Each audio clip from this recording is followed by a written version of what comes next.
Kayo po ba mga bossing ko ay isa sa mga lagi namumblema tungkol sa usapin ng pera? Or kaya kung hindi man kayo namumblema, gusto nyo po na madagdagan pa yung inyo pong pinagkakakitaan ngayon? Kasi mas mainam po yun mga bossing. Kasi base rin po sa aking karanasan, mas maganda may iba ka pang mga pinagkukunan. Kung halimbawa yung isa mahina, yung isa naman mas lalakas. Kaya lang gusto ko sabay-sabay malakas. Kaya lang po mga bossing, may mga pagkakataon talaga na yung isa malakas, isa mahina mga bossing. Pero at least may iba kang pagkukunan kung yung isa ay medyo mahina. Ngayon pa mga bossing, ako po yung share sa inyo. Para po laging masagana ang pamumuhay, may mga dumarating na swerte na hindi nyo po rin inaasahan. Subukan nyo po ito mga bossing. Harap po kayo sa may silangan. Kumuha kayo ng tissue. Ngayon po, yung tissue ito, ibabasain nyo po sa gripo. Kailangan basa po siya. Pag nabasa na po siya, kumuha kayo mga bossing ko ng 5 piso.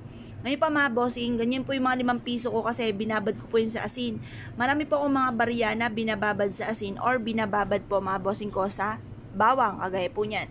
Bawang, tapos sinaluan ko siya ng ano po dito, lemon citrin sa ilalim. Kasi ang lemon citrin for money, lalo na ako kay mananaya. Tapos nilagyan ko siya ng kristal, mga bossing, kung makikita nyo po, kristal, tapos daon ng laurel. May bulak din po siya. Yan yung aking pang-attract ng swerte na nakalagay dito sa may silangan, sa may bintana po namin, mga bossing. Kasi ito pong gawin kong ito, sa may silangan po itong bintana. Diyan ako madalas din na nagla-live sa labas po niyan kapag po ako ay sa umaga mga bossing. Tapos meron akong pang-attract ng ganito mga bossing ko ng pera. Tapos subukan nyo rin po ito. Basahin nyo tong ating tissue. Tapos kumuha kayo ng 5 piso. Kung ayaw nyo 5 piso, pwede rin naman ng 20 or kaya po yung piso. Ngayon pa mga bossing, kasi 5 piso, lalo na kung pera ang nais po ninyo. Diba yung 5 pisong luma ay gold? For abundance po yan mga bossing. Or kaya po yung mga passion na alahas, pwede rin naman po yun na gold. Pagtapos, lagay nyo po siya dito sa basam tissue natin mga bossing. Tapos magwi-wish ka, sabihin nyo po, sa pamamagitan nito ay magtutuloy-tuloy ang pasok ng swerte. Kailanman na hindi na ako mamumblema tungkol sa usapin ng pera, dadaloy na parang tubig na walang hanggan ang swerte sa akin, lalo na sa pera. Mapuputos ang aking pitaka sa dami ng pera nito. Yung mga ganun mga boss, lahat ng mga magaganda na gusto nyo sabihin, sabihin nyo na.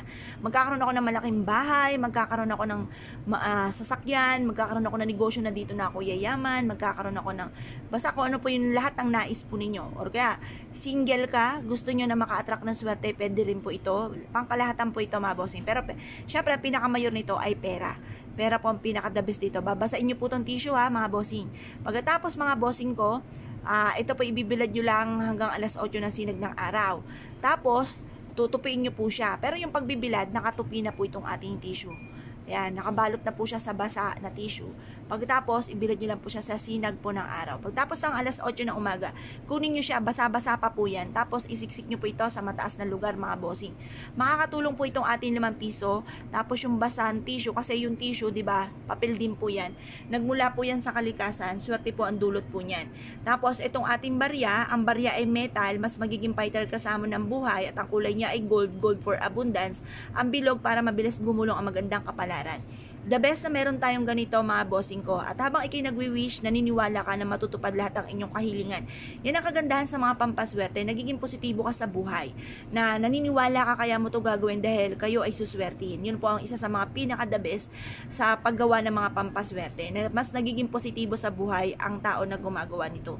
Ngayon po mga bossing, kung kayo pinaniwala at nensyo po itong gawin mga bossing, wag na po kayo magpatumpik-tumpik pa. Subukan nyo po ito. Proven po ito na napakaswerte. Kaya kung kayo pinaniwala mga bossing, asya, good luck pa sa inyo po lahat.